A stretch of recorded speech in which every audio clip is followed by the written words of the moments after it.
Hey everybody, it's Kelly. Welcome back to another episode of Ask a Therapist.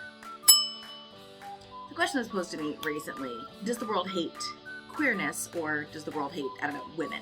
And while I have a couple of videos around this idea, I don't think I've ever said it quite this way. So I'm going to tell you from my perspective, the root cause of homophobia is not the hatred of gayness, it's the hatred of women. So let's get into that. It is 2024 and arguably homophobia is at a height that it has not been in years. All-time high? Definitely not, but higher than it has been in a lot of years. People are really scrutinizing and attempting to roll back rights and privileges and in reality understanding of what it means to be part of the LGBTQIA plus community, part of that culture, part of just kind of who we are in general. And people ask why, and obviously the very first answer would be homophobia, right? The fear or the misunderstanding of what it means to be gay, what it means to be part of this community. And that might be accurate, but dig a little bit deeper and it looks completely different. What's the actual issue that toxic straight men, for instance, have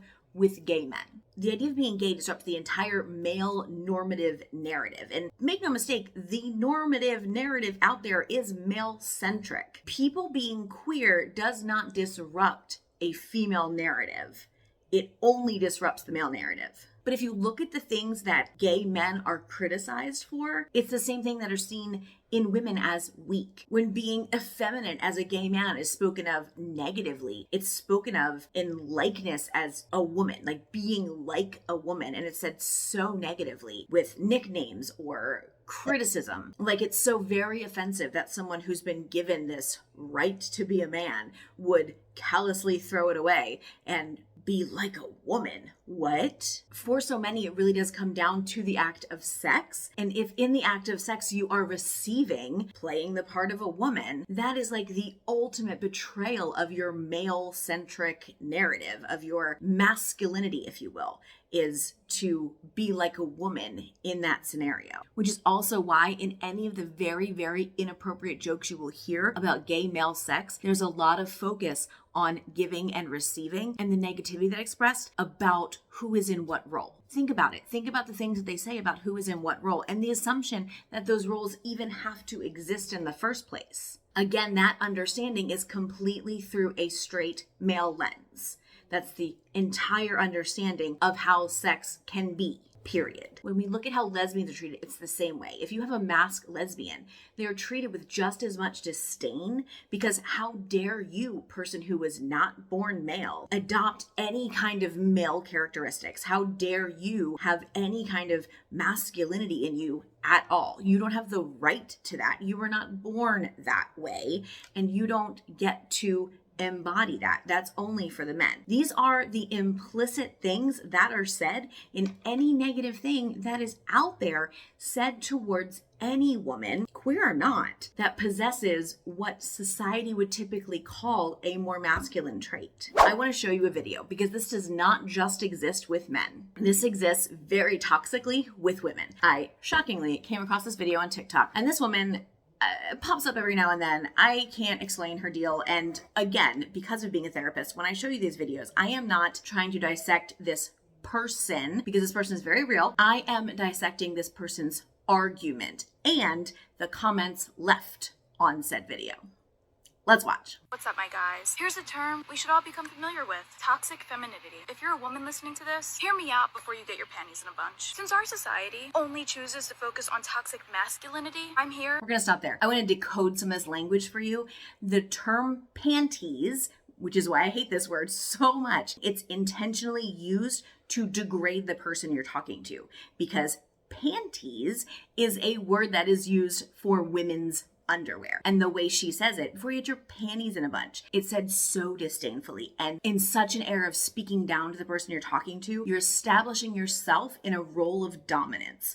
Hold on, before you say anything, let me speak because I'm the authority. To provide you with my list of the top 5 toxic femininity traits. Number 1, utter disdain for men. Usually these are the women that categorize all men with the stereotypical toxic masculinity traits. Here's another shocker, ladies. Just because someone has a Y chromosome does not mean that their only intention is to sleep with you, cheat on you, or traumatize you with their uncontrollable aggression and anti-feminist behavior. Number 2, always trying to... Super fun. In that an example of telling the people that she's talking to that you shouldn't generalize and characterize everyone into that. She is saying that anyone who believes that some men can be dangerous, believe that all men can be dangerous. So if you've ever said that a man can be dangerous, you've said all men can be dangerous. So literally doing the same thing that you're upset with other people for doing seems a little odd to me. It doesn't seem like the strongest argument. Outman men. It's funny to me that the same women who want to be equal to men also pray for the downfall of men.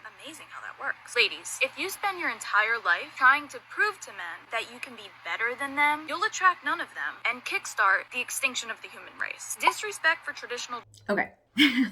The assumption that we're trying to attract men is hysterical to me. The assumption that any of us are inherently trying to attract men, that is the goal, is so bizarre to me and also just exemplifies this point. It is simply not the case that we are all trying to attract men. Not every woman wants to attract a man. And the penalty of trying to be equal to a man is that you won't attract any, implies that you should stop trying to be equal or else no man will like you. What? That kind of thinking is so backwards. I don't even know where to put that right now. Like, who says that to someone in 2024? For traditional gender roles. I'm going to speak directly to the men with this one. Just because some voices are louder doesn't mean that others don't exist. There are still women out there that believe in and respect traditional gender roles. No accountability. Toxic women bask in oppression and victimhood. It's their go-to excuse whenever they're confronted with irrational behavior. If a woman isn't willing to take accountability and instantly rationalizes her actions with her oppression, you're fighting a losing battle. Okay, if you're going to put oppression in air quotes, you are already not listening to the person you're talking to. If you go into a conversation with someone assuming that they are making excuses, you are never going to hear the truth in what they say. Just because you have not experienced something does not mean someone else hasn't experienced it. This is such a problem. And this is the root of so many of these problems. People are making laws about the LGBTQIA plus community because they do not understand how somebody could potentially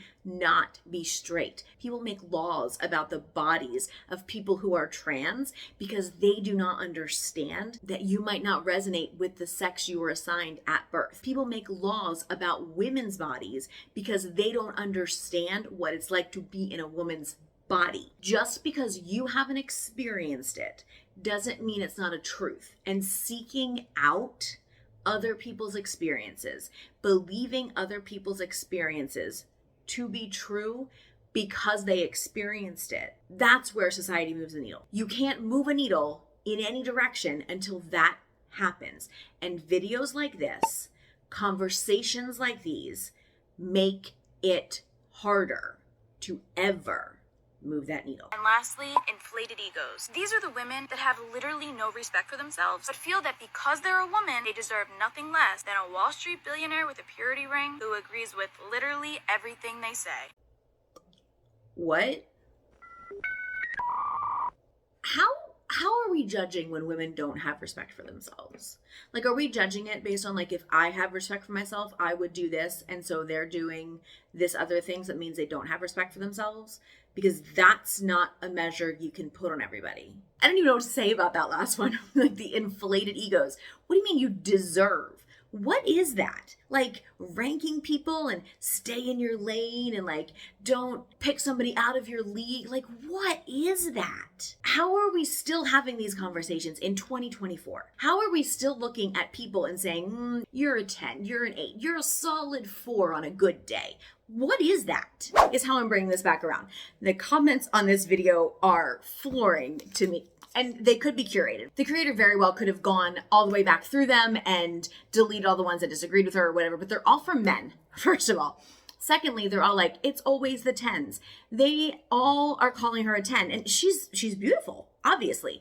And also, because she agrees with them, they're calling her attractive. On these same types of men's TikToks, they're all saying, how come all the ugly women are the ones who are feminists? Like, they say these things about women because the first thing they go to when they don't agree with a woman, the first thing they go to when they don't like a woman is their looks. Not because they don't like their looks necessarily, but because the narrative for women is your priority should be how attractive you are to men. You should care as a woman, I should care as a woman, how they find me. And if they don't find me attractive, that should hurt my feelings. So it's not even that I like want to hurt my feelings. That's just in the script. That's how it's supposed to work because that is how society works. It is on their terms for the male gaze. That's how we're all supposed to be consumed. That's why the first thing to be gone after is looks when someone doesn't agree with you. When they have no more ammo left to argue with you on, they go after your looks because that should hurt you. The whole purpose of this video is simply to open your eyes to the fact that